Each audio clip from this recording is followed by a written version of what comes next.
Hi there, Serial Trader here. Let's do a check-in with the major US indices as of the end of the trading week. And pushed a little higher here. Intraday went as high as 28.30.73, closed at 28.22. So even on a closing basis, we have made a new closing high on the S&P 500. So that's certainly notable. And, we've basically definitively broken this lower high, lower low pattern. So up until this point, we were still working what could potentially have been a lower high. Now we've made a break above that lower high area. So technically we have broken this downtrend that started on, basically late September, early October. From a technical perspective of lower highs and lower lows, we've broken that lower high aspect of it.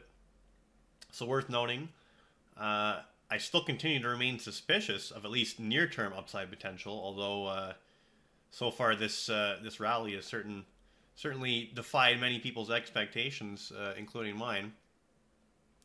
So a few things worth pointing out.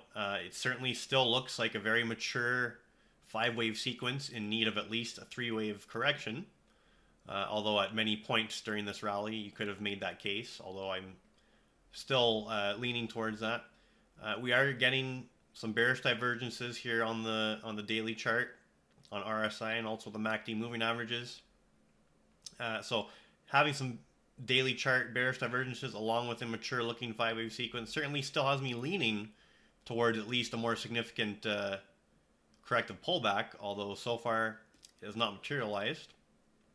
And I am still all too aware of the potential for this inverse head and shoulders pattern, which we may have just started activating to the upside by breaking that overhead resistance area.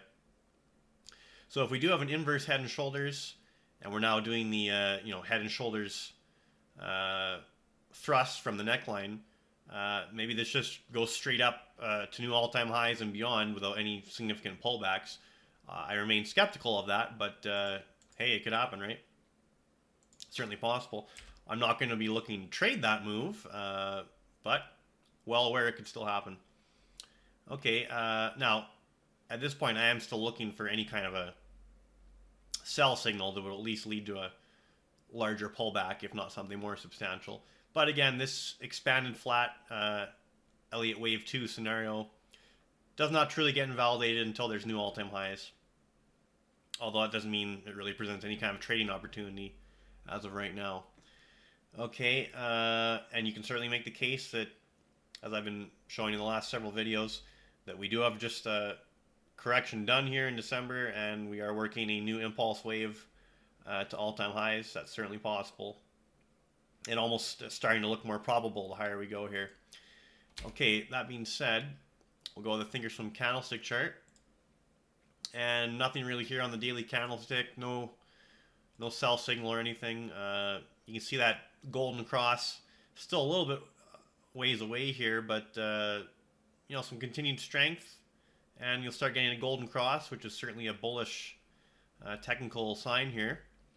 You can see on the daily a little bit of an upper shadow, some profit taking into Friday's close, but really not a reversal candle by any means. Still well above the T line and also the 3T line. And starting to get back into the overbought condition on the stochastic oscillator, although that didn't seem to matter much over here when we just stayed overbought and kept grinding higher. So can't put too much weight into that at this point, especially now that we've broken above some of these significant resistance levels. Now, if we just say next week we start trading and we just get an immediate rejection and start heading down again, then we could consider this to be kind of a false upside breakout. But if we get some continuation here, got to respect that we have done some sort of breakout, but we shall see. Now on the weekly chart, we came down and tested the weekly T line, and then you can see we basically found great support off of that and had a big green week, closed near the highs of the week. Weekly still in the overbought condition on the oscillator. But again, if we're actually in a new uptrend, you can see here before we made the all-time high, we got into the overbought condition on the weekly, and we could just stay there and keep grinding higher almost week after week. So again, depending on the context of where we are, this overbought condition may not mean much. Again, we shall see. Okay, so that's probably good for SPX. We'll go over to the Dow Jones Industrial Average. Have a look at this. And the Dow getting closer than the S&P to a golden cross. In fact, it's very close to happening on the Dow. But interestingly enough, the Dow is not confirming as of yet with the S&P and the NASDAQ. So it's failed to make new highs twice now, where the S&P and the NASDAQ did make new highs. So that's an interesting non-confirmation. Although if the Dow continues to show strength, that could be basically just catching up and eventually make its own new highs. But until it does, worth pointing out that we have a non-confirmation amongst the indices here. And the Dow not really breaking its previous resistance levels yet, unlike the S&P and the NASDAQ. So also worth noting, although closer to a golden cross. So interesting differences there. Now on the Dow daily, we are back above the daily T-line. 3 T-lines crossed above the T-line. We're also above the 20-day moving average, closed above it. So it appears bullish here. On the weekly chart, anything worth noting? Yeah, so we've found support on that weekly T-line here on the Dow as well.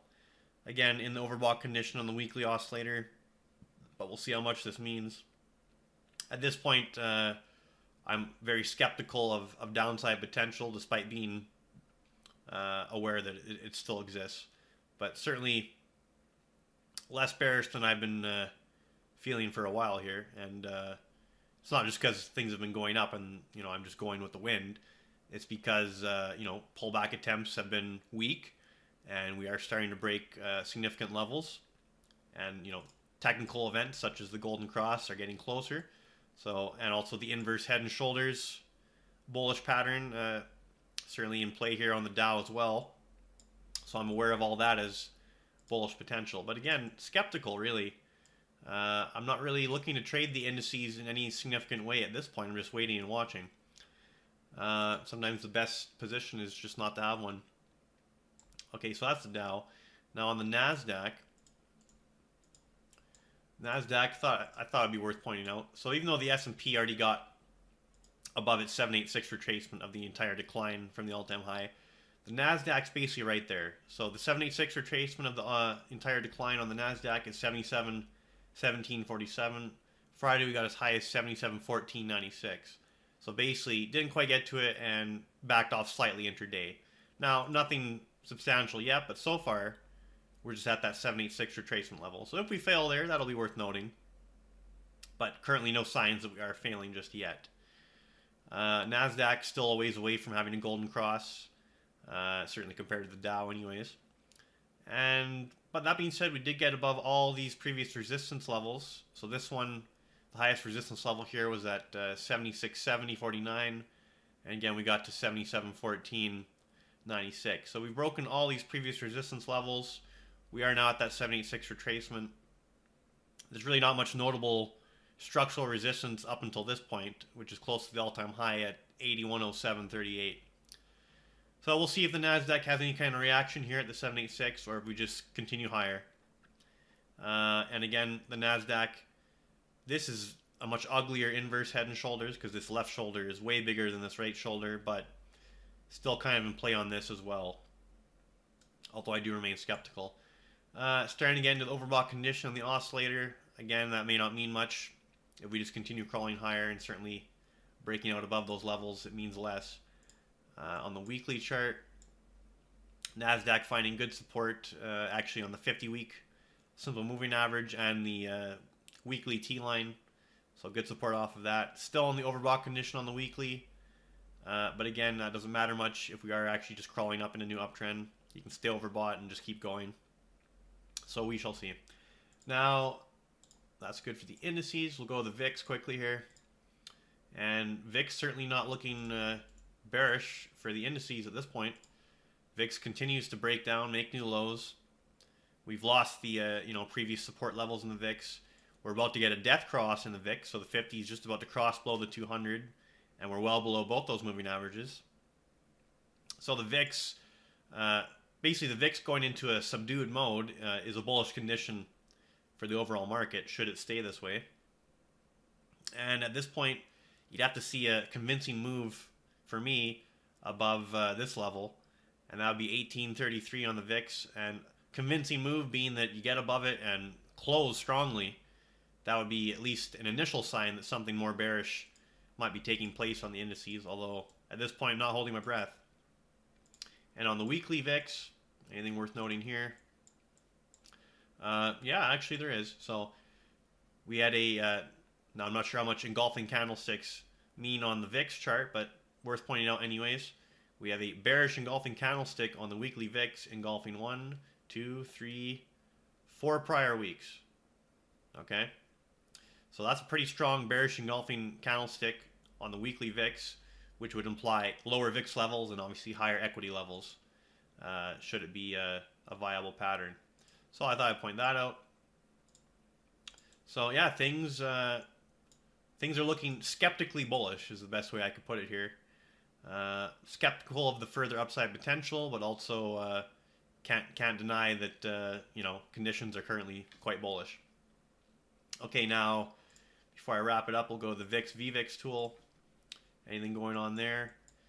Okay, so made a lower low in VIX, still making a higher low in VVIX, measures from the same reference point here, and that would be step 1 of a VVIX VIX sell signal.